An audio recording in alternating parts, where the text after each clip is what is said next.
쿰쿰하게 푹 삭힌 홍어를 좋아한다고 차마 사람들 앞에서 고백하기 힘든 국민 여동생 그녀의 비밀처럼, 그리고 사실은 푸짐하고 넉넉한 중년 아줌마만 보면 자기도 모르게 가슴이 뛴다고 말할 수 없는 그녀의 꽃미남 아이돌 오빠처럼, 당당하고 멋있는 신도시의 젊은 엄마 아빠로서 차마 남들 앞에서 떳떳이 애청자라고 밝히고 추천하기에는 너무나도 시큼털털 구리고 촌스러워 창피스런 바로 그 방송.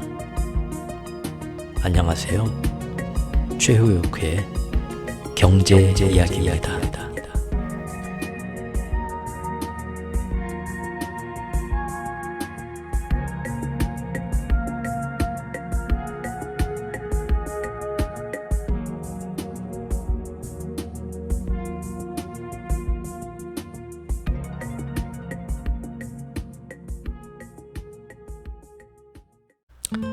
자, 다음은 제목을 이렇게 뽑아봤습니다. 퐁당퐁당 돌을 던지자.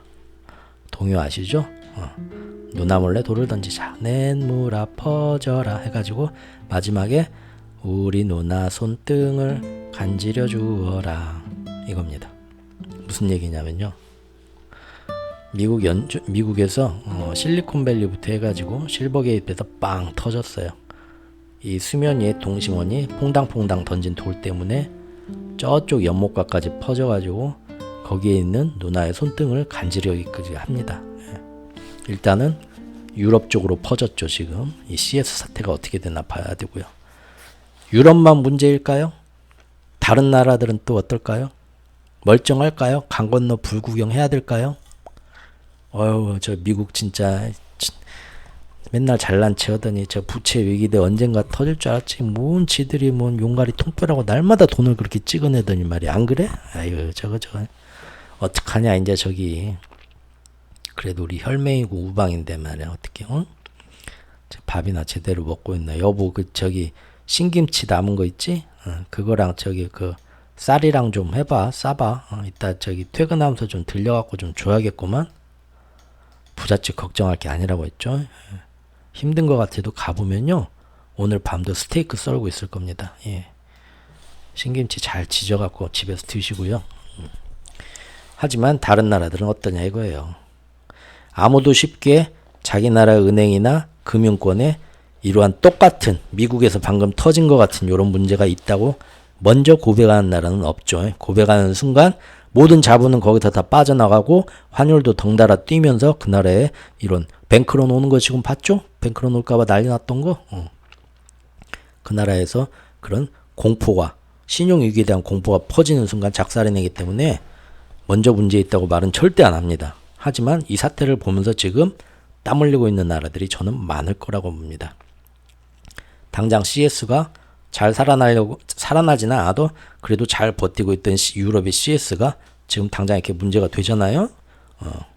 그 공포의 전염 때문에, 이 퐁당퐁당 던진 돌 때문에. 우리나라는 어떨까요? 한번 봅시다.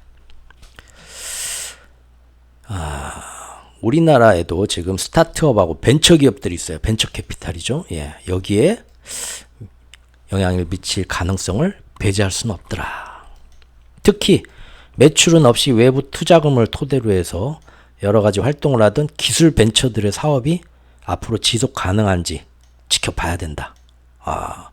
추가 투자금 확보가 어려워서 회사가 만약에 멈추게 되면 그 회사 문제뿐만 아니라 거기에 투자한 데도 다 연계가 돼서 빵빵 터진다.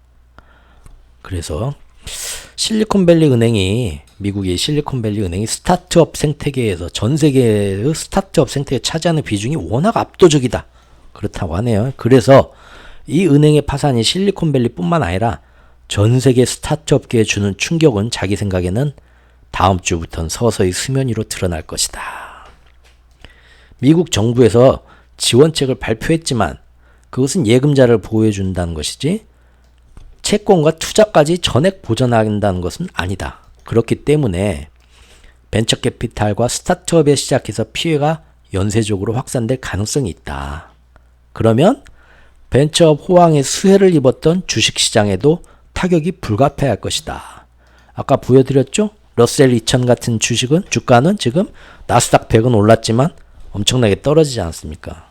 이거 지금 우리나라의 김용범 전 기재부 차관이 자기의 페이스북에서 밝힌 자기의 견해라고 합니다. 바로 이 얘기입니다. 그런데 우리도 지금 이게 당장은 드러나지 않고 모든 나라가 다 괜찮다 하고 있다고 했죠? 정말 그럴지 두고 보자고요. 제가 저번 영상에서 그리고 마지막에 우리는 미국을 다 걱정하지만 미국은 이번 사태로 분명히 얻은 점이 있다. 그 얻은 점이 뭐냐 하는데 일단은 미국 전체 시장에 아직 그 법적으로 정비가 규제가 감독이 제대로 안 돼가지고 앞으로 이런 신용이익이 고금리 상태에서 터졌을 때 큰 문제를 사회 문제를 일으킬 수 있는 중소 지역 은행들에 대해서 지금 전부 다 미리 소방훈련하면서 감독을 순식간에 빠르게 거기에 대해서 대비책을 세우고 감독을 강화할 수 있게 되었어요. 그렇죠? 사실은 좋은 거예요. 제가 볼 때는 이 문제만 잘 봉합이 된다면.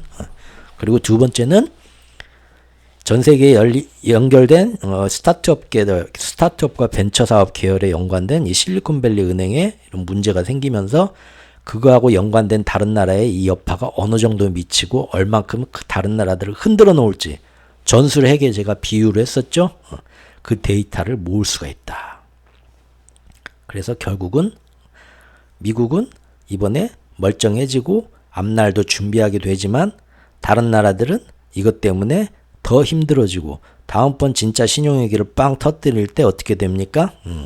더 크게 흔들려서 자기들이 터뜨리는 핵보다도 어이구 무서워 하면서 핵 터뜨리기 전에 먼저 무너지는 놈도 있을 거고 미국이 다음 기축통화 패권을 이어가는데 아주 좋은 어떤 토대가 될 수도 있지 않을까. 저는 이제 남들하고 전혀 다르게 그런 지금 생각을 좀 하고 있죠. 자, 외환당국이 우려하는 또 하나의 시나리오는 뭐냐? 글로벌 위험 회피 심리 이거를 글로벌 위험 회피 심리를 키우게 되는 거 바로 이거예요. 이게 뭔 얘기입니까? 제가 검은 화요일 얘기하면서 야 그 막 주말에 막 그런 일이 터지게 되고 시그니처 은행까지 뭐 무너진다 하니까 다들 블랙 먼데이 올 거다 했는데 아시아 시장도 안 오고 월요일 날 미국 시장도 그냥 혼조세로 끝났죠. 괜찮나 보다 했는데 갑자기 화요일 날 아침부터 어떻게 됐나요? 아시아 시장 엄청나게 빠지고 블랙 화요일이 검은 화요일이 특히 한국 시장 코스피 코스닥 난리가 났었죠. 그 왜 그런다고 저는 본다고 했습니까? 지금 이 문제가 되는 이 신용 위기의 어떤 전조 증상을 보면서 위험한 투자처에서는 발을 빼야겠다. 그런 생각들이 하루 만에 은행은 당장 큰 신용위기가 오고 주식시장이 무너지는 블랙 먼데이는 안 왔어요. 하지만 그런 컨센서스의 변화가 딱 첫날부터 생겨버렸죠. 야 지금까지는 이런데도 뭐 안전하다고 생각했는데 속이를 보니까 다 썩을 대로 썩고 굶어가지고 지금 헉헉대고 있었네. 겉으로는 멀쩡한 척 하면서 일단 저런 데서 다 돈 빼 하는 거 아니에요. 그래서 지금 은행들 지역 은행들 그런 미실현 그 부채가 많은 손실이 많은 은행들의 주가가 계속 떨어지는 거 아닙니까? 그런데 가만 보니까 어때요? 신흥국에도 그렇게 꼽아놨던 돈도 얘네도 똑같네. 빼야겠네 지금 하잖아요.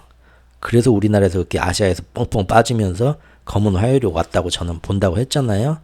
지금 그걸 우려하는 겁니다. 앞으로 이런 일이 계속될까 봐. 즉 외국인들이 우리나라 시장에서 자금 이탈을 계속 해가는 거예요. 그래서 원화 약세가 계속 빼가게 되면 환율이 엄청나게 다시 상승할지도 않을까 겁나는 거죠. 지금 우려하는 거예요.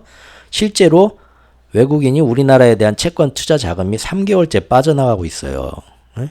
뭐 우리나라에 뭐 돈이 들어와서 주식시장이 뭐 오른다 뭐 어쩐다 하지만 채권 시장에서는 꾸준히 지금 빠져나갔습니다.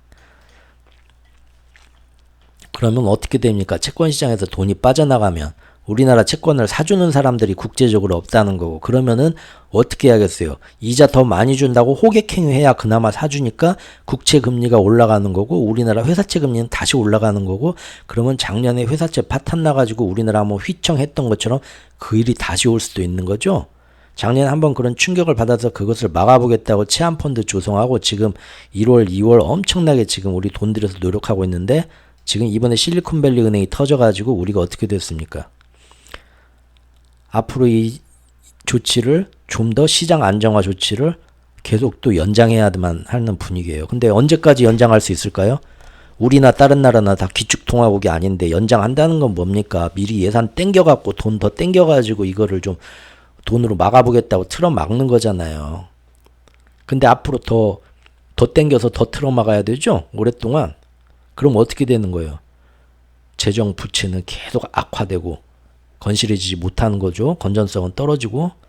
그러면은 지금같이 지금 고물가 고금리 시대에 점점 더 경제는 힘들어지고 위태위태해지는 거고. 바로 미국이 지금 찬 똥볼 때문에 우리가 모두 미국을 걱정해주고 있는데 아니라고요. 제가 저번 시간에 얘기했죠. 걔네가 아이쿠야 하고 한 발 쓰러질 때 우리는 지금 바닥에 배까지 납작 깔고 엎드려서 다 죽는다고요. 이게 문제예요. 네. 여기 지금 이런 뉴스도 있습니다. 예금자 보호법 얘기도 나왔죠. 중국만 해도 지금 1인당 9,500만 원까지 보장해 주는데 우리 지금 23년째인가 5천만 원 보장 은행 예금자 보호법 한도가 이게 말이 되냐. 이번 기회에 또 말이 나왔고요. 정말 우리나라는 안전한가? 처음에 딱 나왔을 때는 저번 영상에도 얘기했지만 일본이고 뭐 유럽이고 중국이고 뭐 다른 나라 다 괜찮다. 우린 실리콘밸리 은행하고 아무 그런 데하고 문제 없고 규모가 엄청 작고 거기하고 연관된 것도 우리는 문제 없습니다 하고 저번 주말에 다 얘기했지만 그 말을 100% 믿어야 될까요? 우리나라도 처음에 이 문제가 나왔을 때 실리콘밸리하고 우리나라 국내 은행 사업 구조가 틀려. 그러니까 그 여파는 제한적일 거야. 이렇게 얘기를 처음에 했었어요. 그런데 뭡니까? 지금 얘기 들어보니까 그렇게 처음에 얘기는 했지만 시간 지나봐야 한다. 그리고 은근히 우리한테도 이런 공포심리가 문제다. 공포심리가 전달되면 자금이 다 빠져나간다. 외국인 자금이. 그렇죠? 이 얘기가 지금 나오고 있고요. 그리고 그렇게 되면은 우리나라에 제일 아픈데 지금 유럽은 제일 아픈 데가 CS였는데 그 공포심리가 전염이 되면서 CS가 흔들거리고 있잖아요. 우리나라는 그럼 어디가 흔들리겠어요? 제일 아픈 데가 어디입니까? 다 알잖아요. 부동산 PF 지금 부동산 시장이에요. 여기에 대해서 계속 지켜봐야 됩니다. 그리고 제가 저번에 실리콘밸리 은행을 설명하면서 우리나라 저축은행의 예를 들어서 미쓰리 예를 들어서 설명했죠. 똑같은 일이 이제 나올 것 같다 이겁니다. 즉 사람들이 국내 저축은행이 지금 우리나라 큰 은행 신한은행 국민은행 그런 데는 괜찮겠죠. 그런데 상호저축은행 지역에 있는 것 중에 아까 말한 그런 부동산 관련 부실 가계부채나 이런 데하고 어떤 돈이 좀 많이 된다는 그런 데하고 많이 연관된 증권사나 그런 데는 어떻겠습니까? 그런데 돈 있는 사람들은 괜찮은 것 같지만 미국에서 이런 일이 터지고 세계적으로 뭔가 온다 이런 얘기가 나오니까 어떻습니까? 여보 월요일날 문 열면 당신 친정 간다고 가지 말고 저축은행부터 가서 우리 거기 그 적금 들은 거 있지 해약해. 해약해가지고 쪘다가 저 또 큰 은행에다가 묻어놔. 그런 사람들이 틀림없이 그런 생각이 전염이 되게 되면 어떻게 됩니까? 그러면은 앞으로 또 이 일이 잠잠해지지 않고 미국에서 계속 뭔 여진이 생기고 여파가 생기게 되면 방금같이 사람들이 저축은행 같은데 그런 부동산 부실 대출하고 많이 문제가 있는데 아직 거기 괜찮은 것처럼 영업하고 있는데 가서 다 돈 빼가지고 큰 은행으로 다 갈 수가 있다는 거예요. 그러면 어떻게 됩니까? 실리콘밸리 은행 사태가 우리나라 저축은행에서 나는 거예요. 우리나라 저축은행도 그러면은 예금이 자꾸 이렇게 인출이 자꾸 많이 되면서 예금 보유량이 줄어드네. 이거 메꿔야 되는데 어떡하지? 그러면은 들고 있는 뭡니까? 채권들, 회사채들 그런 거 팔아치울 거 아니에요. 그럼 회사채가 어떻게 됩니까? 시중에 왕창 쏟아져 나오면서 다시 회사채 금리가 작년처럼 올라가면서 우리나라 경제가 흔들하는 거죠. 맞죠? 그걸 조심해야 된다 이겁니다. 여기 굉장히 조금 걱정스러운 얘기가 있습니다. 현재 국내에서 영업 중인 저축은행이 총 79개입니다.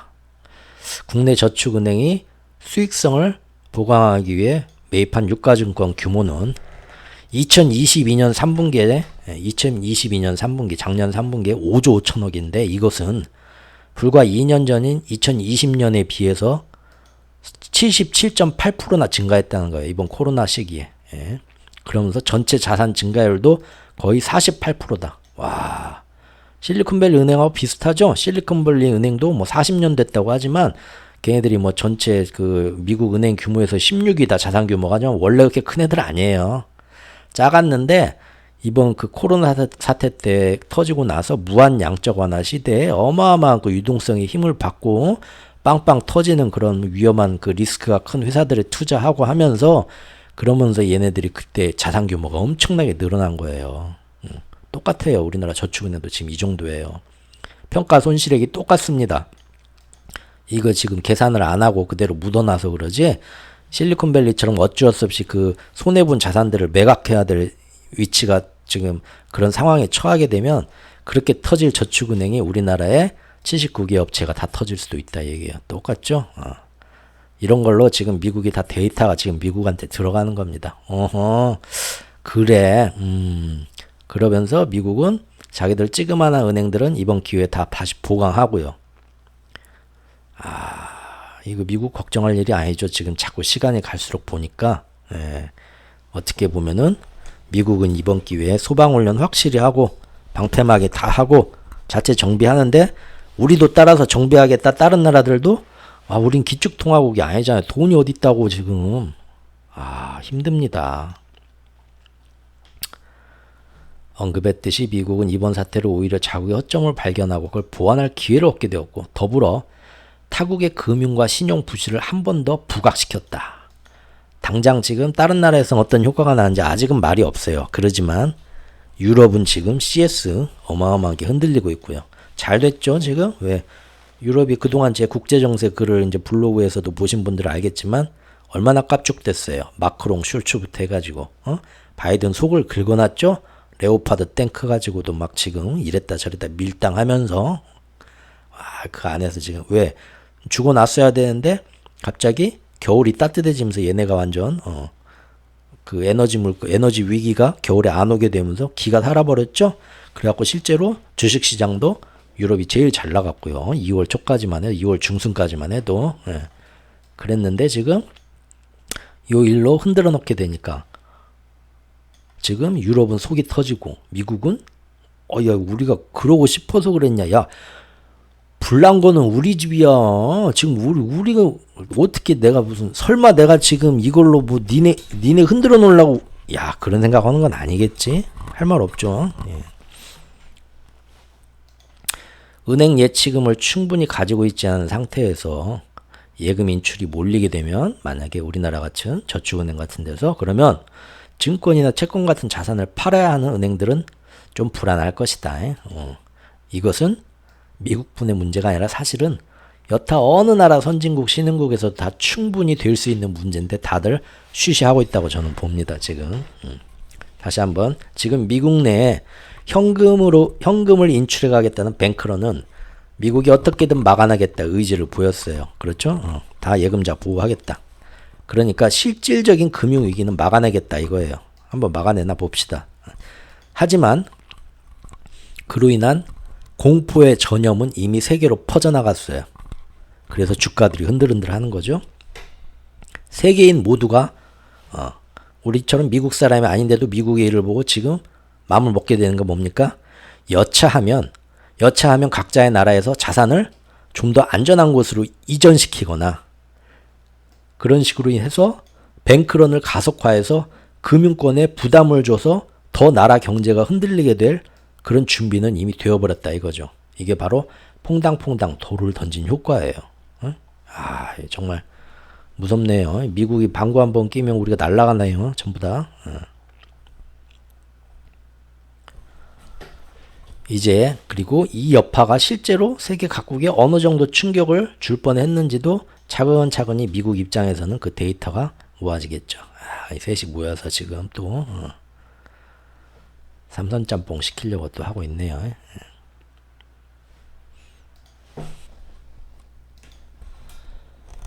그리고 또 이번 기회에 알아낸 중요한 게 또 뭡니까? 바로 뱅크런이 훨씬 전파되는 속도가 빠르고 위기로 전염되는 속도도 어마어마하게 빨랐다. 뭐 때문에? 스마트폰 때문에. 그러잖아요. 지금 만약에 비슷한 일이 더 심각하게 돼서 우리나라 저축은행에도 이런 공포가 전염이 된다고 해봅시다. 그래가지고 저축은행에서 다들 돈 빼가지고 뱅크런 돼서 큰 은행으로 옮긴다고 하자고요. 그러면은 결국은 어떻게 됩니까? 부동산 저기 대출, 부동산 PF 시장에서도 지금 프로젝트 파이낸셜도 빵빵 터져갖고 우리나라 경제가 무너질 수도 있겠죠. 근데 이거를 어떻게 예전 같으면 은행 앞에 가가지고 막 내 돈 내놔라 막 찾아갈래요 하면은 모두 안심하십시오 앞에 나와가지고 막 막걸리 한 잔씩 주면서 어르신들 좀 생각해봐요, 좀 뉴스 기다려봐요. 그러면은 나라에서도 거기 딱 막고 인출 못하게 막고 구제 금융안 막 이런 거 발표하면서 사람들 안심시키고 이렇게 스탑할 수 있는 그런 기회가 있는데 지금 어떻습니까? 전부 어플 열어가지고 신용저축은행에서 다 빼가지고 큰은행 다 이체시켜버린단 말이에요. 몇 시간 만에. 그죠? 그리고 이제 저 같은 노인네들이나 직접 가가지고 이슬이한테 아이고 나 저기 적금 해약해줘. 막 아버님 안 돼. 막 그러면은 또 거기서 옥신각신 하다가 결국은 이제 또 똑같이 사탕이나 받아서 오겠죠. 맨날 그랬듯이.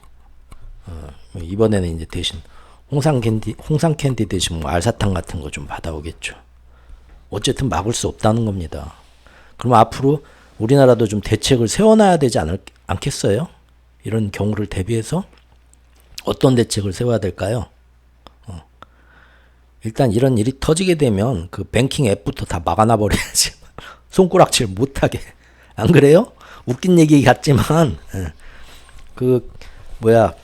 딱 문제 생겨갖고 물론 미국도 지금 그랬을 거예요. 처음에 계좌 이제 이체 처음에는 다들 폰 뱅크런으로 빠져나갔지만 중간에 이제 미국이 더 이상 못 빠져나가게 그 폐쇄시키고 그거 막아놨잖아요. 모든 나라가 이제 이런 일이 터질 것 같으면 딱 이거부터 막아야겠다 마음 먹는 순간 굉장히 빠르게 더 대응을 할지도 몰라요. 예전보다. 이거 저기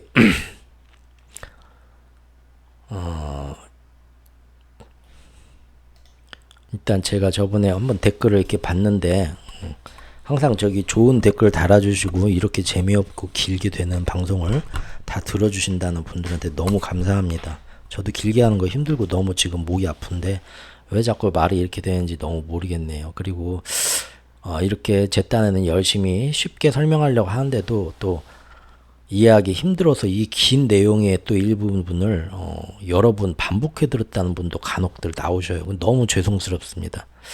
이거 아무래도 제 이 설명할 수 있는 이 설명력의 한계인 것 같고요. 들어보시면 아시겠지만 제가 사실은 1년 내내 남들하고 말을 거의 할 기회가 없는 사람인데 욕을 하면서 몇 시간 동안 떠들면서 지금 말을 많이 하는데 보면은 맨날 발음이 세죠. 제 혀랑 구강 구조가 엄청 굳어 있다가 지금 이 재활 치료 하다 보니까 뇌가 생각하는 거를 이 혀가 못 따라가서 막 씹혀요, 단어가. 정말 그거 죄송스럽게 말씀드리고요. 또 뭐 어떤 분은 뭐 크게 뭐 저기 다쳐서 뭐 발목이 다치셨다는 분도 있는데 어떻게 지금 괜찮으신지 모르겠네요. 부디 큰일이 아니길 바라고요. 왜 갑자기 댓글들 얘기를 하냐면 요 글을 오늘 아침부터 좀 써볼까 하고 만들기 시작할 때 희한한 저기 댓글을 봤어요. 여기 이거 실명 나오면 안 되는데 다 아이디니까 뭐 이거 어떤 분이 이렇게 어제부터 QT는 중단되고 다시 QE로 돌아간 것 같은데 어떻게 생각하냐요? 물어보셨는데 그 밑에 또 다른 분도 자기가 봐도 긴축한 거 반은 되돌리고 있고 M2 통화량도 다시 늘었다고들 하는데 어찌 보나요? 이분도 똑같은 질문을 했는데 그 다음에도 지금 보니까 양적 긴축을 중단하고 양적 완화로 돌아선 것 아닌가요? 하더라고. 이걸 딱 보여주시더라고요. 이거 헤드에서 지금 이런 식으로 계속 QT를 통해서 자산을 줄여나가고 있었는데 갑자기 여기 3월이네요. 3월 들어서 빵 떴다 이거죠. 이만큼이나. 이거 그러면 실제로는 QT를 통해서 양적 긴축을 하면서 채권 시장의 유동성이 경색되게 유동성을 자꾸 말라가게 하고 있었는데 이번에 다시 이만큼 틀어놨으니까 양적 긴축이 실제적으로는 풀려버린 거잖아요. 돈이 이만큼 풀린 거니까 양적 완화 아니냐? 그 얘기를 하시더라고요. 요 표만 보면 맞는 말이네요. 그렇죠? 실제 돈이 이만큼 풀렸으니까. 근데 제가 궁금한 건 그거예요. 어떻게 세 분이 동시에 이런 질문을 하셨을까? 같은 날? 저는 이제 그게 궁금한 거예요, 개인적으로. 저는 아무래도 조금 늑다리고 좀 이게 이 현대 문명의 어떤 사람들하고 특히 소셜 그런 데서 이렇게 교류가 없다 보니까 방구석에서 어디서 뭔 얘기를 들으셨던 게 아닐까 싶어요. 근데 저는 보통 이런 뉴스나 기사들 이런 거 유튜브나 이런 것들을 쭉 이제 주로 이제 뉴스나 기사들을 보는데 제가 봤던 데선 이런 얘기가 나온 기사는 못 봤거든요. 정규 방송을 안 들어서 그러나? 정규 방송에서 그런 얘기가 나왔나? 아니면 요새 분들 이렇게 하는 뭐 소셜 그런 모임이나 있던 그 집단에서 그런 얘기가 한번 크게 도는 건지. 동시에 세 분이 똑같은 질문을 이렇게 시간차도 없이 하신 거 보면 어디선가 이 얘기가 많이 나왔다는 얘기거든요. 이 국내 이런 주식이나 이런 데 관심을 갖고 있는 분들의 그런 어떤 테두리 안에서. 근데 저만 거기서 소외되고 있는 것 같아가지고 세상의 흐름에 너무 못 따라가는. 예전에 제가 처음에 그 커뮤니티 DC 인사이드란 커뮤니티도 처음에 흘끼들끼 봤던 이유가 거기 젊은 사람들은 얼마나 젊은지 젊음을 가장한 늙은이들이 있는지 모르겠는데 그냥 막 외국에 뭐 어떤 트위터 같은 거 실시간으로 막 번역해와갖고 지금 이런 일이 있다 막 그런 게 엄청 빠르더라고요. 그래서 야 정말 그게 신기해서 거기를 한두 달간 이렇게 굳어봤던 적이 있거든요. 근데 이분들도 이제 그런 얘기를 보고 확실히 어떤 제가 주류의 어떤 그런 흐름에서 지금 많이 놓치고 있는 게 아닌가 좀 그런 불안감도 들고요.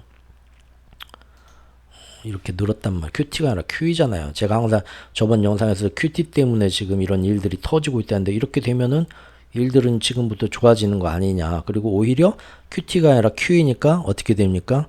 주식은 진짜로 바닥 치고 올라갈 수도 있는 거라고 생각할 수도 있겠죠. 혹시 누가 뭐 유명한 경제학자 분이나 그런 분이 이걸 가지고 이 방송을 했었나? 그걸 다 들으셨나? 저는 이제 생각은 물론 조금 다릅니다. 이거 그분이 댓글에 준 거 그대로 가져와 봤어요. 찾아보지 않고 내가 게을러가지고.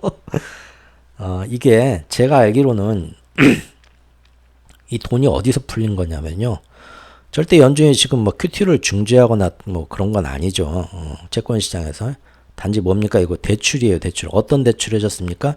처음 저번 주말에 뭐 그 일이 터졌을 때, 우리가 뭐였죠? By the fucking pivot. BT, FP. 그게 이제 뱅크 텀, 그 다음에 펀딩 프로그램이죠. 그래가지고 우리나라의 채권 안정화 기금처럼 지금 좀 앞으로 문제가 생길 것 같다 하는 은행들은 다 와라. 우리가 파격적인 조건으로 미리 돈을 빌려줄 텐게 갖다 쌓아놔. 라고 빌려준 돈은 그 기금이 있었잖아요. 그러죠? 그리고 또 뭡니까? 그거 외에도 이번 기회에 니네 그 문제 있는 은행 말고 지금 좋은 말로 할 때 다 솔직히 손들어. 너희가 지금 연준의 그 할인 창구라고 그런데 이제 은행에 빌려주는 그 대출 창구가 있어요. 근데 거기서 니네 지금까지 뭐 문제 있는 애들 그 전부터 문제 있다고 했던 애들 말고 겉으로만 괜찮은 척한데 진짜 문제 있는데 이번 기회에 다 손들어. 우리가 다 여기 다 이제 다 굳어보고 다 정비해야 돼. 그러면은 지금 와서 지금 좋은 말로 할 때 돈 빌려가. 나중에 진짜 뭔 문제 있다고 뒤에 하면 그땐 진짜 가만 안 둔다 니네. 안 살려줄 거야. 그러니까 우르르 지금 3월 들어서 몰려 나온 거예요. 그래가지고 저희 대출 받겠습니다. 긴급 대출. 즉 개인으로 따지면 지금 먹고 사는데 난 아무 문제 없는 척하고 있는데 사실은 지금 후달려요. 지금 모든 그 자산이 다 지금 제가 투자했던 게 다 똥값이 돼서 다음 달부터 저 실업급여도 이제 끝나요. 그래서 아이고 이 남은 돈으로 이걸로 어떻게 먹고 살 수 있을까 걱정되는데 정부에서 야 그 취약계층은 지금부터 지금 돈 지원해 줄 텐데 어마어마하게 싼 이자로 지금 거의 뭐 무담보로 다 해줄 텐게 힘든 애들은 지금 와서 미리 받아가. 지금 쪼달리지 않아도 받아가. 그래서 지금 앞으로 1년 동안 뭔 일 생길지 모르는 게 이거 잘 갖고 있다. 나중에 이제 갚아. 그러면 어떻게 되겠어요?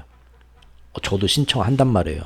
그런 식으로 지금 은행들이 다 신청한 건데 이런 식으로 지금 신청해서 연준의 할인 창구 대출을 적극 활용한 거 그 대출 금액이 이미 2008년의 글로벌 금융위기 당시보다 더 많대요.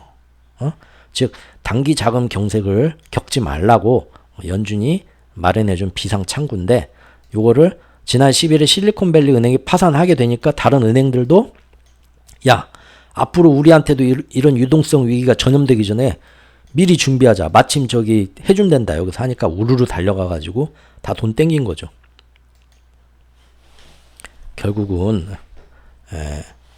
이거죠. 이 돈이 연준이 그전부터 하는 자산시장에 QE와 QT를 움직여가지고 이게 간 게 아니에요. 다만 방금처럼 앞으로 위험할 것 같은 은행들 다 여기 와서 돈 빌려가라 하니까 우르르 몰려고 3월달에 이만큼 뛴 거예요. 물론 아무리 그래도 은행에 돈을 푼 거니까 풀린 거니까 QE 아니냐 하는데 겉으로만 보면 그러죠. 하지만 제가 볼 때는 성격이 180도 다르다고 봅니다. 왜 다르다고 보냐면요. QE가 시중에 많이 풀려갖고 자산시장도 같이 올라가게 되고 경제도 활성화되게 되는 거는 어떤 원리에 의해서 그렇습니까? 연준에서 돈을 각 중앙은행에서 지방은행으로 다 보통 시중은행으로 다 뿌려주게 되면 시중은행이 그 돈을 가지고 M2의 통화량을 만들기 위해서 돈을 대출을 해주죠. 시중에 꽂아주죠. 그러면 그걸로 사람들이 공장도 확장하고 물건도 생산하고 어디 가서 뭐 투자도 하고 그러면 그거 가지고 또 사람들이 열심히 일해서 받은 돈으로 물건도 사고 뭣도 사고 소비도 하고 계속 저축도 하고 그러면서 또 주식도 사고 해서 계속 자산이 전체 경제가 돌아가는 거 아니에요. 그러죠? 실제 예전에 미국이 했던 무한양적 완화 QE는 그런 효과를 가져왔단 말이에요. 그런데 지금 이번에 이만큼 돈이 풀린 건 뭡니까? 방금 얘기한 것처럼 힘든 은행들 앞으로 힘든 일 대비해서 뱅크런이 오거나 뭔가 신용위기가 왔을 때를 대비해서 미리 갖다 놓고 쌓아놓고 있어 하는 거예요. 그러죠? 그럼 은행들이 이 돈을 대출받아가 이 돈으로 예전 QE를 할 때처럼 사람들한테 대출을 막 해주고 돌려주고 시중에 뿌려주고 투자하고 할까요? 아니죠. 어떻게든 은행 쪽에서는 이 돈을 꽉 쥐고 있고 앞으로 뭔 일 생길 때 방어하려고 비상금으로 놓고 있단 말이에요. 아니면 당장 문제가 터진 거를 이걸로 메꾸려고 할 거고. 그리고 우리가 지금까지 살펴봤지만 신용위기나 뭐 이런 거를 대비해서 앞으로 어떻게 됩니까? 대출도 쪼일 거란 얘기가 있잖아요. 더 안 해줄 거란 말이에요. 즉 은행에서 돈은 이만큼 가져가서 풀렸지만 보통 일반적인 경제 상황처럼 이 돈이 시중으로 쫙 풀려가지고 경제가 확 돌아가거나 돈이 막 몇 배로 도는 게 아니라 은행은 이 돈을 가지고 절대 은행 밖으로 이 돈이 새어나가지가 않는다는 거예요. 오히려 더 이런 신용 위기를 대비해 갖고 대출을 더 안 해줘서 채권 시장이나 아니면은 이런 자산 시장에서 유동성은 점점 더 경색될까 우려하는 상황이란 말이에요. 그러면 이 돈으로 인해서 뭡니까? 예전 QT에서 QE로 돌아서는 것 같은 그런 경제 활성화 아니면은 뭡니까? 자산 시장의 상승 그런 효과는 안 나겠죠. 그러죠? 제 얘기가 잘 전달됐나 모르겠네요. 물론 정말 내 생각대로 되냐? 네 생각이 맞냐? 지켜봐야죠. 여기에 대해서는 아마 경제 전문가들도 앞으로 의견이 좀 엇갈리지 않을까 싶습니다. 의견이 엇갈린다는 건 뭡니까? 이런 일을 안 당해봤다는 거예요. 그 전에 별로 쌓인 데이터가 없으니까 자기들도 헷갈린다 이거예요. 하지만 이제 저는 방금 같이 그냥 그렇게 생각이 되더라고요. 개인적으로. 근데 왜 이거를 세 분이나 동시에 한 가족이신가? 아니겠죠. 어쨌든 그렇습니다. 중요한 것은 이겁니다. 자, 월가놈들은 틀림없이 제가 볼 때는 이런 일이 터지리란 걸 이미 알고 있지 않았나. 저번 영상에서 제가 강력하게 주장을 했죠. 왜? CS가 쭉 빠졌던 거, 퍼스트 리퍼블릭이 실버게이트가 쭉 저기 빠졌던 거, 실리콘밸리 은행이 빠졌던 거 몰랐겠냐. 다 안다 이거예요. 그렇죠? 그리고 특히 실리콘밸리 은행 CEO는 어땠습니까? 1월 달에 나 앞으로 내가 이만큼 가진 주식을 다 팔겠다 하고 공시를 이미 했고, 그러고 나서 실제 일이 터지기 전에 저번 달 27일인가에 그 주식을 똥값이 되기 전에 이번 10일에 이 일이 터지기 전에 다 팔아치웠죠. 왜 팔아치웠나요? 자기가 봐도 작년 1년 내내 은행이 속으로 이렇게 힘들어지고 부실해지고 수익성이 악화되는 거 보니까 야, 금년 2023년에도 딱 보니까 뭐 피벗을 뭐 연준이 한다 어쩐다는데 그래 봤자고 그 전까지 우리 은행은 점점 못 버틸 것 같으니까 지금부터 저기 내가 마련해야겠다 돈을 해가지고 개인적으로 미리 다 자기 주식을 판 거 아니에요. 그러니까 걔네들은 시간이 갈수록 조만간 몇 달 안에 우리 은행에서든 우리 처지하고 비슷한 다른 은행에서든 뭔 일이 사단이 나겠구나 터지겠구나 예상을 했으니까 1월 달에 허겁지겁 그거를 신청을 한 다음에 저번 달에 팔아 치운 거 아니에요. 똥값 되기 전에. 그렇죠. 근데 이거를 제가 저번 시간에 얘기했지만 저만 알았겠어요? 이쪽 금융권에 있는 애들은 다 알았겠죠. 이쪽 업계에 있는 애들은. 그러죠? 그래서 지금 신용위기가 10일날 빵 터졌는데 무슨 막 난리 호들갑들을 치지만 지들은 이미 다 알고 있었을 거다. 그리고 이 일이 대충 어떤 식으로 봉합될지도 대충 알고 있었을 것이다. 그렇지만 호들갑을 떨면서 거기서 헤쳐먹을 놈들은 지금 다 헤쳐먹고 있을 것이다. 우리 부안해동 하지 말자. 이 휩소를 견디면서 밑에 큰 흐름을 보자. 그렇게 얘기했던 거 아니에요. 그러죠? 물론 저처럼 이렇게 모든 것을 의심을 하는 거는 절대 이렇게 세상을 살아가는데 좋은 태도도 아니고 전혀 도움도 안 됩니다. 사실은. 편집성 인격 장애라는 말도 있더라고요. 예. 그렇지만 생겨먹은 게 그렇게 생겨먹은 거라서 또 이런 일이 터지면 의심에 막 대가리를 굴리죠. 이렇게. 그런데 또 제 블로그 기록을 쭉 보면 매번 또 잘 들어맞았어요. 지금까지 그런 의심이 이렇게 요리요로 해서 요렇게 해서 이러는 것 같아 하고 의심하면 이 사람 놀래는 거 봐요. 이 원숭이 새끼 봐라. 어머 또 맞았네. 좀 이런 일이 좀 많이 생긴다 이거죠. 기사 한번 볼까요? 제가 저번 영상 시간에 뭐라고 했습니까?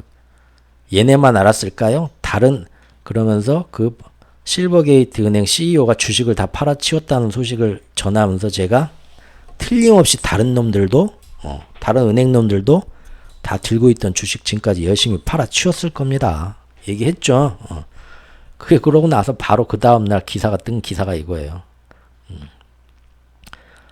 지금 실리콘밸리 은행 회장이 파산 직전에 보유 주식을 대량 매도했다고 했는데 이번에는 엊그제 문제가 됐던 퍼스트 리퍼블릭 은행 경영진 역시도 이미 주가 폭락 전에 자기들 주식을 똑같이 일찌감치 대량으로 팔아치운 것으로 드러났다. 여기도 역시 지난 1월 17일부터 이번 3월 6일까지 50일간 열심히 할 수 있는 만큼 잘 매도를 했다. 그래서 좀 비쌀 때 팔아치웠다. 어때요? 제 의심병이 참 세상 사는데 피곤한 것 같지만 또 맞을 땐 잘 맞죠? 퍼스트 리퍼블릭의 경영진 역시도 일찌감치 자사주를 팔아치웠어요. 그러면 얘네들만 알았을까요? 월가 전체 사람들은 몰랐을까요? 제가 그랬잖아요. 이거를 이 맨날 모여갖고 밥 먹고 당구 치고 커피 마시고 노래방 가고 점심시간마다 밥 먹으러 그 앞에 음식점에서 만나가지고 야 이번에 우리 은행이 막 이런 얘기 야 니네도? 야 우리도 지금 난리 났어. 맨날 이런 얘기하는 얘네들 그리고 맨날 보는 게 직장에 돌아와서 그 차트들 보는 게 일인데 그거 몰랐겠어요? 다 알죠. 그러면 연준은 몰랐을까요? 제가 그 얘기도 했었죠. 파월은 몰랐을까? 그 얘기 했었죠. 한번 보자고요. 월가놈들은 웬만큼 이런 일이 곧 닥치리란 걸 다 알고 있었을 것 같은데 심지어이라고 썼네. 관할 담당인 연준은 이 사실을 몰랐을까요? 연준이 있으면 각 지역 은행들이 있잖아요. 지금 여기 문제가 된 건 샌프란시스코 여기 실리콘밸리에 있는 샌프란시스코 베이 아니에요. 그럼 샌프란시스코 연은이 있을 거 아니에요. 연방준비은행. 걔네들이 이런 거 다 관할 지역 담당하고 관리 감독하는 애들인데 걔네들은 몰랐을까요? 몰랐을 수도 있겠지만 그러면 너무 그 일을 안 한 거죠.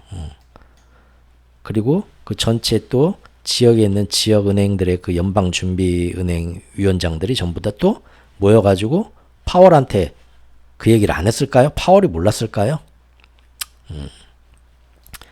보시자고요. 최소 수개월 전부터 위기 조정을 보인 걸 알았을 테니까 규제 당국이 더 일찍 개입했어야 한다. 이런 얘기가 지금 나오고 있습니다. 물론 여기에 대해서는 저번 시간에 도트 프랭크법 제가 얘기를 했었고요. 예. 옐런 장관도 나와가지고 야, 이런 일이 애초에 어떻게 일어난지, 그리고 왜 은행들은 위험을 관리하고 규제 체제를 제대로 갖추게 안 했는지 규제 당국을 들여다보고 좀 확실하게 뭐가 문제인지 보고 말해. 좀 혼낼 놈 좀 혼내고 해야겠어. 나왔다는 거죠. 실리콘밸리 은행은 캘리포니아주에서 인가를 받았고 연준 시스템에 속해 있기 때문에 캘리포니아주와 연방 당국 양쪽의 감독 대상이었다.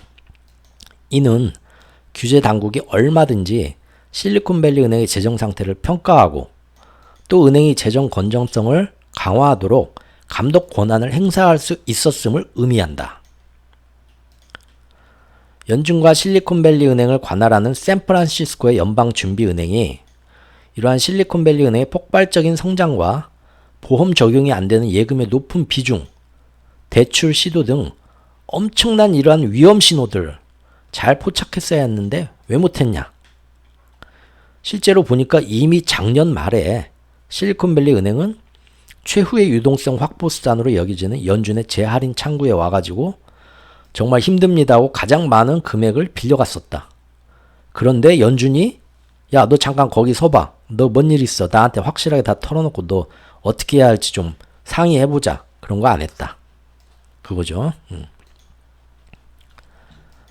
도트 프랭크법에 의하면은 자산 규모가 얼마 이하가 되는 은행들은 그런 규제를 굳이 안 받아도 된다고 도널드 트럼프가 완화시켜 놨었기 때문이죠. 네.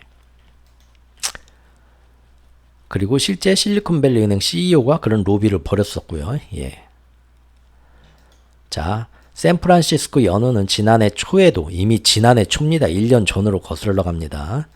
이러한 실리콘밸리 은행 경영의 문제점을 발견해 경고하기도 했었고 또 지난해 말에는 야, 지금 금리가 계속 올라갈 텐데 니네 너무 그 채권이나 자산에 그 해지가 안 됐어. 이거 좀 잘해봐. 지적하기도 했었대요. 그렇지만 경영진은 나 몰라라 하고 금년 1월에 주식부터 팔고 이미 포기하고 아무 노력도 안 했다 이거죠. 자, 여기에서 볼 수 있는 게 우리가 담당 관할 연방준비은행 역시 일찌감치 알고 주시하고 있었다는 거예요. 제가 했던 의심이 맞죠? 그럼 이런 보고를 받는 중앙 페드는 몰랐을까요? 파월은 몰랐을까요? 응? 지금 저를 또 무섭게 노려보네요. 너는 왜 뭔 일만 나오면 나한테만 그렇게 축자살자 달라드냐 지금 그러겠죠. 예. 좋아요. 그렇다면 또 JP모건의 제이미 다이먼 너는 진짜 몰랐었니? 제가 묻고 싶은 겁니다. 왜죠? 지금 이번 신용위기의 파산에 지금 그 핵심 멤버 이걸 막겠다고 모인 어벤져스가 누굽니까? 지금 막 기사들 난리 났죠? 막 야, 역시 제이미 다이먼, JP모건은 역시 월가의 황제였어. 딱 보니까 지금 파월도 그렇지만 옐런 재무장관이 전화 한 통 딱 돌리니까 제이미 다이먼 또 전 세계 딱 저기 전체 뭐 CEO들한테 다 야, 형이야. 전화 한번 돌리니까 일사천리로 진행이 되죠? 또 막 칭송이 어마어마하죠. 그런데 얘가 무슨 위기, 제가 볼 때는 너가 몰랐다고는 차마 못할 거야. 너 다 알고 있었지? 이 일이 어떻게 되고 이 일이 터지면 어떤 식으로 메꾸고 어떻게 해야겠다도 이미 다 저기 플랜이 있었지. 너 말고도 또 누구야? 저는 그렇게 묻고 싶어요. 그래서 마지막 주제는 이겁니다. 씨가 말라간다 이놈들아. 뭐가? 은덩이가 왜 갑자기 은 얘기로 넘어올까요? JP모건 하면은 선물 시장에 은을 지금 베어스타운스 사태부터 지금 넘겨받아가지고 미국의 기축통화 패권을 돕기 위해서 거기서 얼마나 조작질을 하고 있는가. 그런데 왜 거기서 실물 은을 JP모건이 대량으로 그런 조작질을 통해서 쌓아두고 있는가. 그것이 큰 의문점이고 또 그것이 왜 그러고 있는가를 시중에 있는 이런 JP모건의 선물시장, 은 선물시장의 조작에 대해서 똑같이 얘기하는 다른 채널도 거기에 대해서는 속 시원하게 말을 못하고 있더라. 그래서 제가 직접 답답해서 금과 은 시리즈를 적었죠. 추천합니다.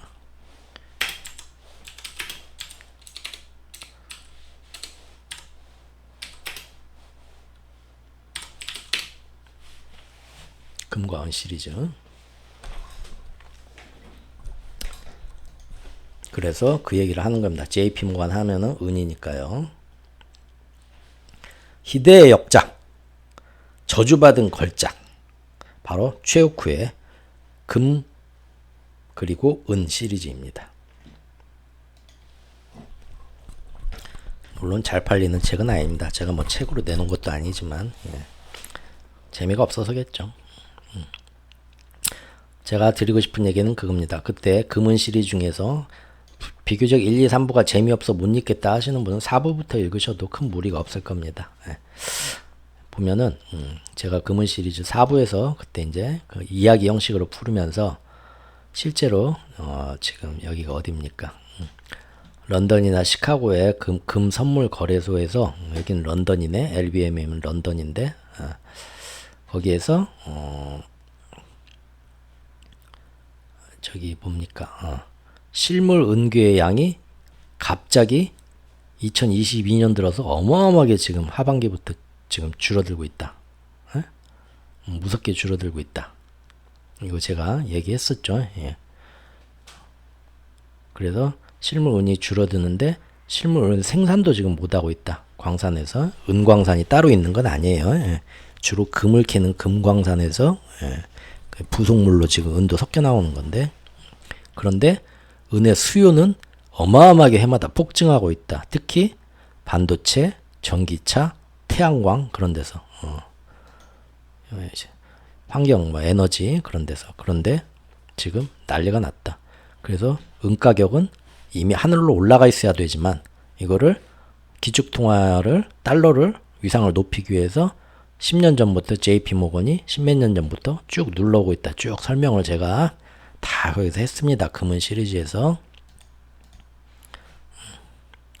그러면은 그때 살펴보고 말하는 데 지금 몇 개월 지났잖아요. 지금 이거 열어보자는 겁니다. 왜 열어보자는 건지 맨 뒤에 충격적인 내용이 나옵니다. 마지막에 파이널이 은은 얼마 줄어들었나. 이건 옛날 차트니까 요즘 차트를 보자고요. 제가 찾아놨어요. 요즘 차트는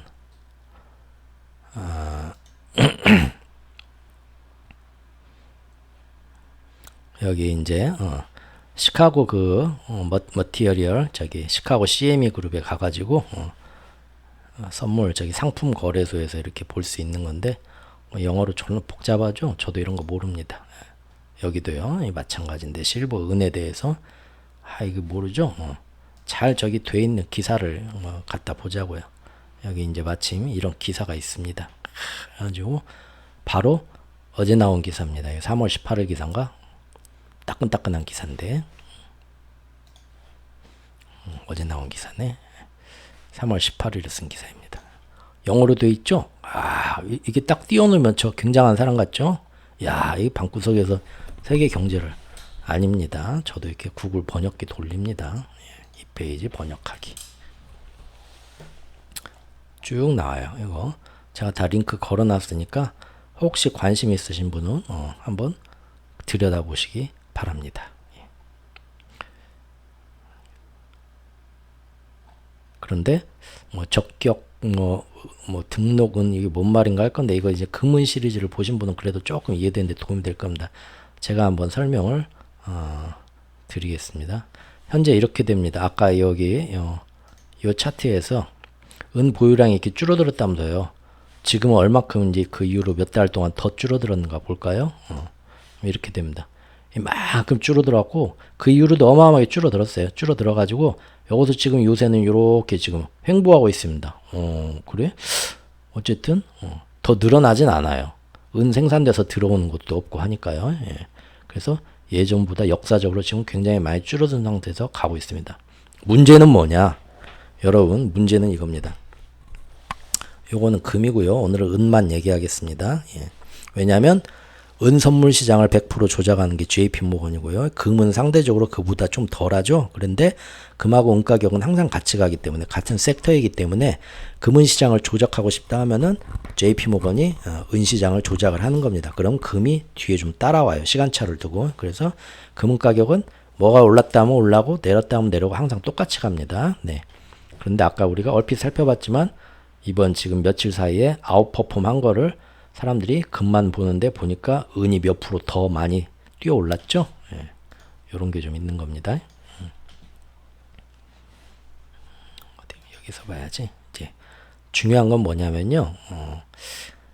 여기 보면 뭐 적격은 뭐 등록은 나와 있는데요. 이게 뭔 얘기냐면 금은 시리즈를 누가 오늘 아침에 제가 아까 뭐 저기 댓글을 봤는데 금은 시리즈 8부까지 자기가 마침내 다 봤다고 하시더라고요. 아, 감명 깊게 봤다고 극찬을 해주셔가지고 제가 기분이 너무 흐뭇해서 오늘 제가 그 댓글을 보고 예, 밖에 나가서 콩나물국밥 한 그릇 사 먹었습니다. 돈 좀 썼습니다. 예. 플렉스 했어요. 저도 아 기분이 좋더라고요. 오늘 같은 날은 외식해야지 하고 예, 아침에 주섬주섬 반찬 꺼내가지고 누룽지 끓여 먹으려다가 밖에 나가 한 그릇 사 먹었죠. 저도 너무 고맙습니다. 예.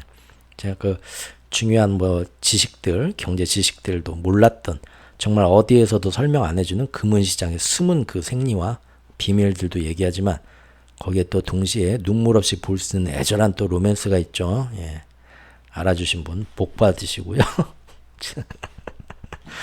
아휴 죄송합니다. 예.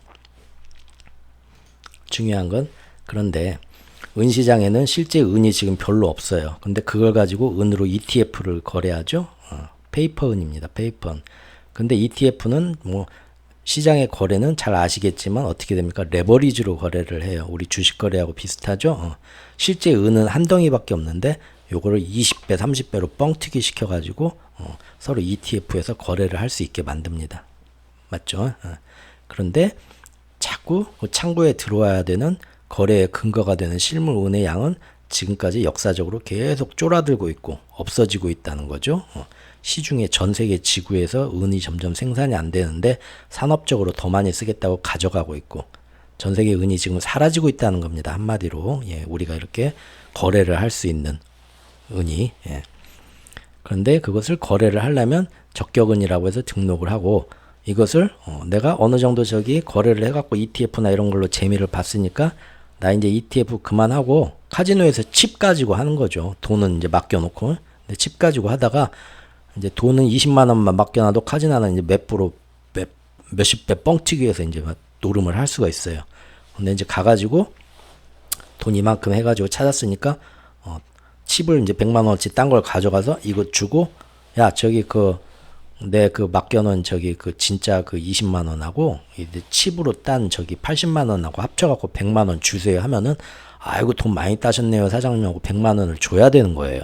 원래는 그러죠. 네. 그런데 지금 100만 원을 받으러 갔더니 뭐라고 하냐면은 지금 역사적으로 은이 굉장히 적어져서 100만 원짜리 은을 줘야 되는데 50만 원밖에 못 주겠다. 미안하다. 우리 돈이 없다. 은이 없다. 그렇게 나와버리는 거예요 지금. 근데 그거는 원래부터 예전부터 그랬어요. 예전부터 그랬는데 이번에 문제된 게 뭐냐 문제가 아니라 제가 의심의 눈초리를 보는 게 뭐냐면 지금 이 다이먼 얘 잡으려고 쥐 잡으려고 하는 겁니다. 얘 제가 지금 쥐 잡으려고 하는 거예요. 뭐가 문제냐면 이 JP모간에서 카지노 가지고 이렇게 가서 이렇게 ETF로 놀았던 돈을 가져가 가지고 이제 이걸 은으로 바꿔줘 하고 찾아가는데 원래 그 은으로 바꿔줘 하고 찾아가는 때가 보통 매해 짝수달이에요. 2월, 4월, 6월, 8월 뭐 그런 식으로요. 왜냐하면 이것도 이제 상품 선물 시장이기 때문에 뭐 여러 가지 거래하고 그런 데 맞춰 가지고 대부분들 그렇게 하거든요. 그런데 지금 3월이잖아요. 홀수달이잖아요. 근데 3월 들어와가지고 JP모건이 계속 3월 초부터 갑자기 노름 더 재밌게 하시지 왜 안 하고 근데 와갖고 아니야 됐어 나 이거 빨리 저기 그 은으로 다 바꿔줘 그러고 있다는 거예요 지금. 그래가지고 이번 3월에 엄청나게 많이 찾아갔어요. 근데 웃긴 건요 그렇게 등록 은으로 바꿔놓은 다음에 그 은을 대부분 또 거기다 맡겨놓거든요. 그 거래 시장에다. 나 여기 내가 이제 그 노름한 걸로 가서 그 은을 딱 찾은 다음에 그 은을 뭐 집으로 들고 가겠어요? 거기다 맡겨놓는단 말이에요. 나 다음에 올 때 이거 갖고 있어. 이거 가지고 또 노름할 테니까 딴 만큼. 그런데 그거를 자기 집으로 찾아가기 시작하는 거예요 지금. JP모건이. 그럼 어떻게 됩니까? 이 카지노에 갖고 있는 은덩이가 계속 줄어드는 거예요. 왜?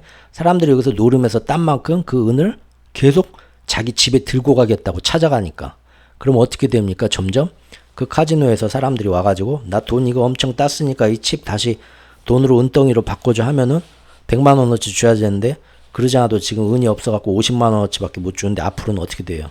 미안한데 20만 원밖에 못 주겠네. 그런 식으로 돼버리는 거예요. 근데 지금 갑자기 JP모건이 금년 들어와서 3월 달부터 2월까지는 안 그랬대요. 2월까지는 안 그랬는데 갑자기 3월 들어와 가지고 불이 나게 와 가지고 노름하던 ETF 다 들고 와서 이거 실물 은으로 다 바꿔줘. 왜 4월 달에 와야 되는 거 아니야 원래? 아니야 나 지금 급한 일이 있어서 그래 하면서 3월 달부터 막 바꾸고 그 바꾼 거를 어떻게 또 그걸 다 인출해 가지고 우리 집에 금고에 가져가야겠어. 그 JP모건이 다 들고 나가버렸대요. 지금 계속 그러고 있대요. 그런데 이런 움직임이 자기 인출을 진짜 해가지고 들고 나가는 창고에서 꺼내갖고 자기네 집으로 들고 나가는 이 움직임을 이제 JP모건은 자기네 전용 창고로 갖다 놓든지 뭐 어디다 숨겨놓든지 하겠죠. 근데 이거를 JP모건만 하는 게 아니라 그 은 선물 시장에서 관여하는 다른 참가자들도 똑같은 짓을 지금 요새 와서 막 하고 있대요. 왜 그럴까요? 지금 얘네들 뭔가 지금 위기를 느끼고 지금 뭔가 준비하고 있는 거죠. 그리고 그 준비 자금으로 실물 은을 지금 계속 이런 식으로 은 ETF 시장에서 그러지 않아도 실물 은이 지금 여기 아까 뭐 어디입니까? 설명을 좀 매끄럽게 잘해야 되는데 지금 제가 정신이 없어가지고 여기서부터 이렇게 쫙 줄어들었는데 작년부터 2022년부터 근데 여기서 역사적으로 줄어들었는데 이거 말고 지금 엄청나게들 찾아서 더 빼가고 있다는 거예요. 3월 들어가고 갑자기 그리고 앞으로 지금 얼만큼 빼가고 얼마 남았나 요거를 제가 얼핏 어디선가 들었는데 뭔 핑계를 대면서 이 거래소에서 자꾸 그거를 공개를 안 하고 있다는 얘기가 지금 들려오고 있어요. 심지어 야 이거 뭔가 지금 진행되고 있죠.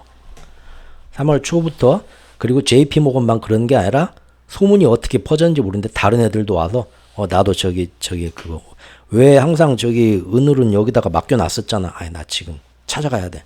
다 들고 간대요. 시장에서 진짜 이런 식으로 계속 노름하던 사람들이 와가지고 실물 은으로 바꿔줬는데 그것도 맡겨놓지 않고 집으로 다 들고 가버리게 되면 이 시장의 실물 은은 완전히 이제 좀 있으면 씨가 마르면 어떻게 됩니까? 그때는 이게 터진 순간 여기는 어떻게 되겠어요?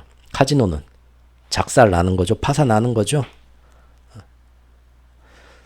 이게 지금 뱅크런하고 똑같지 않습니까? 맨 처음에 얘기했던 실리콘밸리 은행의 뱅크런 같은 거하고 지금 똑같지 않습니까? 이거는 실버런이라고 해야겠죠.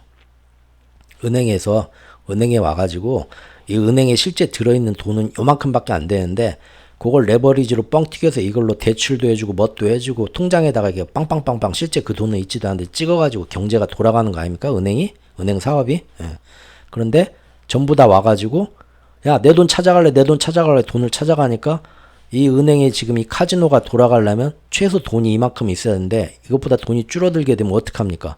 이 돈을 채워넣기 위해서 요 은행이 자기가 들고 있던 부실 채권 같은 걸 매각하다가 지금 같은 뱅크런하고 신용 위기가 실리콘밸리에 터진 거잖아요. 똑같은 짓이 지금 어디서 벌어지고 있다? 은 선물 시장, 특히 은 선물 시장에서 똑같은 일이 지금 벌어지고 있는데 그 일을 주도해서 하는 애가 지금 JP모건이 그것도 언제부터? 3월 10일에 지금 실리콘밸리 은행 신용위기가 터졌는데 얘는 3월 초부터 자 얘가 이러한 신용위기가 오리란 걸 얘가 모르고 있었을까요? 제가 저번 시간에 한 의심이 그냥 의심인 것 같습니까? 요것이 지금 그 실리콘밸리 은행이나 퍼스트 리퍼블릭 은행의 CEO가 이런 일이 미리 터질 걸 작년부터 알고 있었고 연준도 알고 있었고 샌프란시스코 연은도 이미 작년 초부터 이런 위험을 감지하고 있었지만 지금까지 일부러 방임했어요. 그리고 이번에 이 일이 터뜨리면서 아무튼 그러면서 어떻게 됐습니까? 봐라 이거 문제다. 앞으로는 얘네들 뭔 일이 터질 때를 대비해서 막아주고 뭘 해야겠다 하고는 지금 규제랑 감독이랑 지원책을 다 내놓고 빠르게 정비하고 있습니다. 실제적으로는 소방울이 나면서 오히려 좋은 기회를 뭐 의도적으로 어쨌는지 모르겠지만 어쨌든 그렇게 됐어요. 그런데 실리콘밸리 은행이나 퍼스트 리퍼블릭 아니면 그거 외에도 많은 그쪽에 이쪽 업계에 있는 애들은 이미 이걸 알고 다 자기 자사주를 판 것처럼 자기 살 돈은 챙겼다고 보는데 JP 모건이 십몇 년 동안 주무르던 은선물 시장에서 드디어 은선물 시장에서 지금 왜 저기 이런 여기 2022년부터 사실은 2021년 이 초부터 이렇게 지금 이렇게 내려왔는데 이런 일이 이렇게 벌어졌는데 아십니까? 제가 그때 금은 시리즈에서 얘기했지만 바로 여기입니다. 월스트리트 실버. 예. 제가 금은 시리즈에서 저를 도와주었던 WS 단이죠. 여기 가가지고요. 지금 예를 들어서 뭐 이번 달에 있었던 예. 이번 달에 있었던 아이고 씨.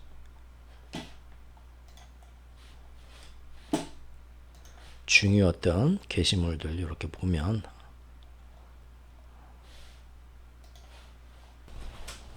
네, 컴퓨터가 요새 좀 크롬이 뭔 업데이트가 되는데 좀 이상하게 탭이 계속 비활성화돼서 자 여기서 JP모건에 대해서 이렇게 제가 여기서 게시물들을 찾아보면 쭉 얘기들이 나와 있는데 다 비슷한 얘기가 나옵니다. JP모건이 3월부터 이 짓을 벌이고 있다 지금 막 빼가고 있다. 이거 뭔 일이냐. 그러면서 지금 실리콘밸리 은행이 터지면서 얘네들도 지금 몸살이고 있는데 이게 지금 앞으로 뭔 일을 대비하는 건지 예측하는 건지 그런데 지금 그렇게 은시장이 나중에 작살나게 되면 달러 패권의 어떤 그런 그 달러 가치가 계속 유지가 되는데 사실 안 좋지 않습니까? 은값은 폭등하게 되면 달러 가치는 하락하는 거잖아요. 왜 이런 짓을 하는 걸까요?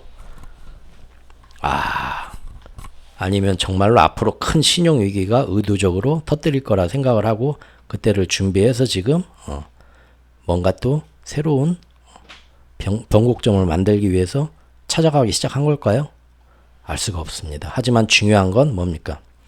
이놈도 하는 짓 보니까 절대 몰랐던 건 아니에요. 미리 지금 뭔가 손발을 움직이고 있다는 겁니다. 그렇죠? 지금 요겁니다. 요게 정확하게는 요거예요. 아까 그 런던하고 시카고에 있는 금과 은의 어떤 그 양이 어떻게 되냐. 실제 창고에 저장되는 은 같은 경우 양이 이렇게 다 해가지고 줄어들고 있는데 아까 이 기사를 보면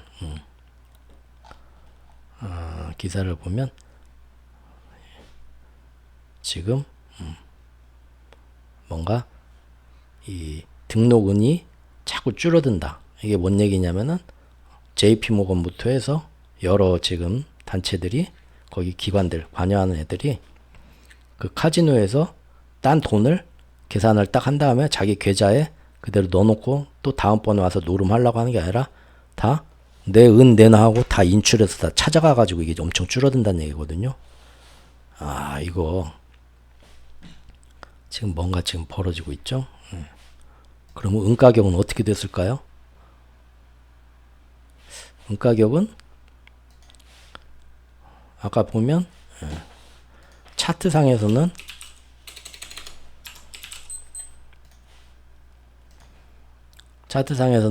저번에 오른 거에서 이만큼 떨어져서 아직 그만큼 못 갔죠. 반밖에 못 갔죠.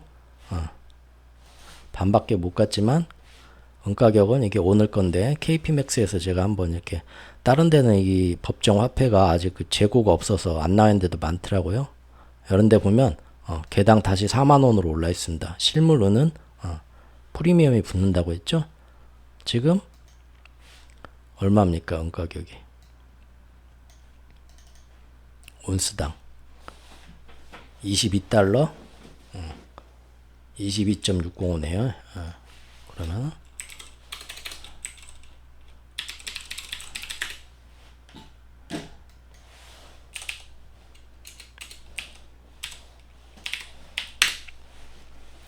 우리나라 돈으로 은하 1온스당 29,584원이야 돼요. 3만 원이라고 해보죠. 3만 원에다가 뭐 저기 20%뭐 해가지고 앞으로 뭐 스프레드 손해볼 거부터 수수료 뭐 다 한다고 해봅시다. 3만 원에 10%면은 3,000원, 36,000원, 35,000원. 와, 스프레드 차가 좀 줄어들었으니까 그런다 해도 벌써 4만 원. 어때요? 좀 다르죠? 실물 시장은 무엇보다도 어쨌든 JP모건에 지금 실버런이 일어나려고 하는 것 같다. 이게 지금 정말로 몰랐었냐? 오늘의 주제입니다. 다 알고 있었다. 모르는 놈 없었다. 오히려 지금 돌아가는 꼴을 보면 며칠 안 됐지만 저는 이거 계획된 거 아니었냐? 그런 의심까지 지금 들고 있어요. 일부러 터뜨린 거 아니냐? 일 터질 줄 알고. 왜 터뜨립니까? 이걸 터뜨려서 미국은 지금 앞으로 이 신용위기에 더 건실하게 될 방어책을 준비하게 됐고요. 이번 일을 기회로 구실로 삼아서, 그리고 다른 나라에 잠들어 있던 신용위기는 한번 아픈 상처를 건드려서 지금 흔들어 놔가지고 더 시름시름 앓게 만들었고요. 특히 유럽, EU, 그리고 이제 EU를 제외한 다른 나라들의 이제 번지는 영향력은 어떻게 될지는 점점 몇 주에 걸쳐서 수면 위로 드러나게 되면은 그거를 또 얘네들은 데이터를 모으게 돼서 약점들을 파악하게 될 거고요.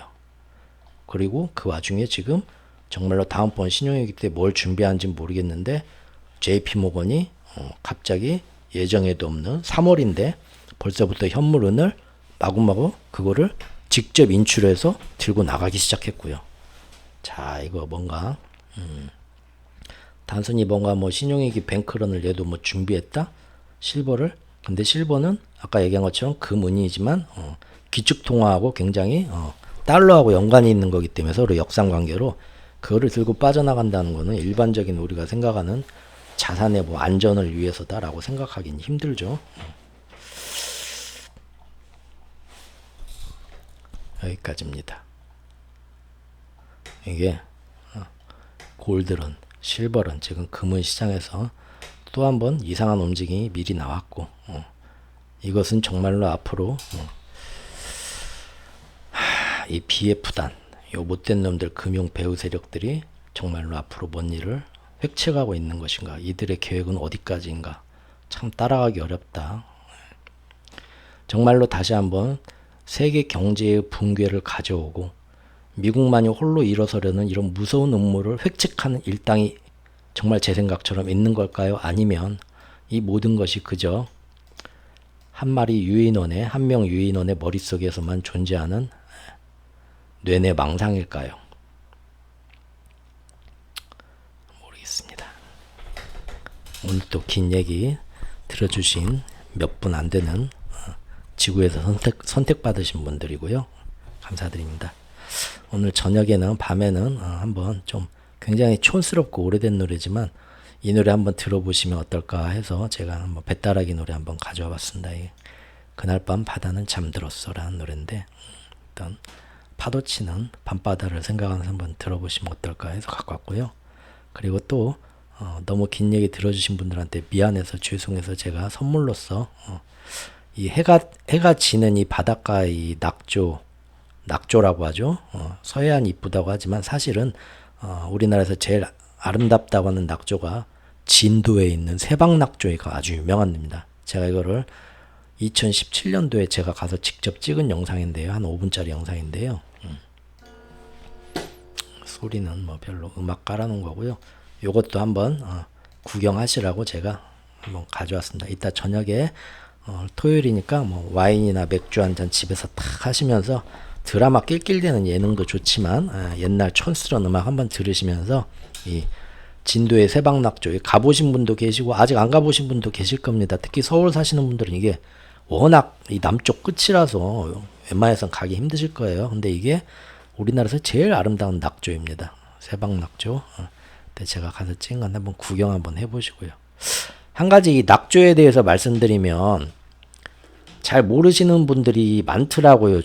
제가 은근히 보니까 특히 좀 젊으신 분들, 30대 분들은 특히 잘 모르시는 것 같은데 무슨 얘기냐면 바다에 이제 낙조를 이렇게 연인들끼리 다 아니면 와이프하고 이렇게 애기 아빠들이 구경하러 가시면 해가 이렇게 탁 수평선 위로 가라앉는 걸 보면서 이렇게 멀거죽죽 이렇게 낙조가 예쁘게 물드는 걸 봅니다. 그러면서 이게 딱 떨어지면 아 이뻤다 하고 박수치고들 가셔요.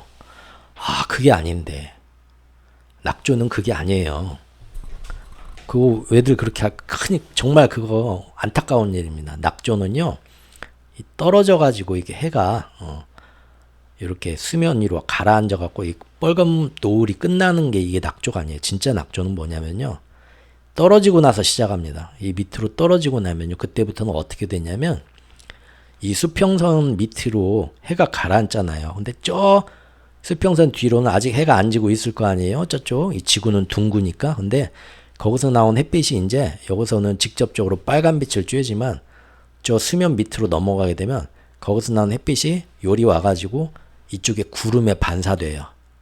그러면서 제 눈에 들어오는데 그때부터 온갖 그 반사와 굴절과 여러 가지 그 색하고 명도가 다 바뀌면서 빛의 향연이 일어납니다. 한마디로. 여기서는 이렇게 가면서 보세요. 이미 해가 넘어가는데 아주 운이 좋으면 막 오색 찬란한 막 무지갯빛도 막 여기저기서 나오고 그래요. 이때부터 이 자연의 이 뭐라고 합니까? LED 쇼가 펼쳐지는 거예요. 가면 여기서부터 온갖 이 층층이 온갖 다른 색깔이 나면서 정말 그 아름다운 색의 변화가 해가 지고 나서 약 5분간 아주 그 우리 그 자개농에 있는 그 진주나 막 그런 영롱한 빛깔처럼 나전칠기처럼 온갖 색의 변화가 나는데 이게 바로 진정한 낙조입니다. 낙조 보세요. 바다 색깔도 다 변하죠. 무지갯빛으로. 아 이게 낙조고 이게 지금 그 진도에서 제일 유명한 세방낙조인데 이거를 이렇게 해가 질 때까지 보셔야 돼요. 특히 이 동해바다는 우리나라 동해바다는 그 막 크게 휘몰아치는 그 남성적인 그런 매력이 있고요. 서해바다는 잔잔하면서 늦은 오후에 이렇게 생명력이 다해가는 것 같은 쓸쓸하고 아련한 그 해가 지는 낙조가 일품입니다. 그런데 사실 이제 제 개인적으로는 남해바다가 제일 짱이에요. 남해바다는 뭐가 좋냐면 이 한려해상이나 이런 데 가면 저 멀리 이렇게 작은 섬들이 보이잖아요. 다도에. 근데 여기에 또 이렇게 낙조가 질 때 통통배들이 통통통통통 지나가면서 이 아름다운 낙조와 이 섬들과 배들과 이 등대들을 보게 되면요. 그때는 정말 보세요. 특히 남해바다 쪽 좋은데 이렇게 해변에 밤에 가시면 여기는 이제 아니지만 다른 데 이렇게 가시면 해수욕장 끝나고 가을이나 뭐 그런 데 가시면 바다가 이렇게 썰물 뭐 밀물이 이렇게 막 서해안처럼 크지가 않아요. 잔잔하고 파도도 크게 안 치죠. 이 섬들 때문에. 그러면 그런데 저녁에 이렇게 딱 이렇게 발 걷고 무릎까지만 이렇게 찰랑찰랑 들어가는 바닥에 들어가셔가지고 이런 장면을 다 몇 시간 감상을 해보세요. 그러면 네, 감사합니다. 그리고 모두 사랑합니다. 한번 선물로 한번 보시라고. 지금 이 낙조에 대한 요거를 뭐 아셨던 분들은 다 아시겠지만 혹시 모르셨던 분들은 이제 여자친구나 남자친구나 아니면 남편이나 부인하고 같이 이런 데 딱 가서 낙조 보러 가면 해가 딱 떨어지면 박수치고 떠나지 마시고 이런 거를 다 이렇게 설명을 하시면서 같이 감상을 해보세요. 그러면 상대방이 배우자가 아주 또 다른 눈으로 아마 여러분들을 이렇게 쳐다보면서 야가 이런 애가 아닌데 스포츠 토토나 극단인데 갑자기 이렇게 또 로맨스를 찾네. 이렇게 이미지 쇄신하는 또 기회가 되겠죠. 예. 긴 얘기 들어주셔서 감사하시고요. 예. 아름답고 행복하고 편안한 주말 보내시기 바라면서 모두 복 받으시기 바랍니다. 감사합니다.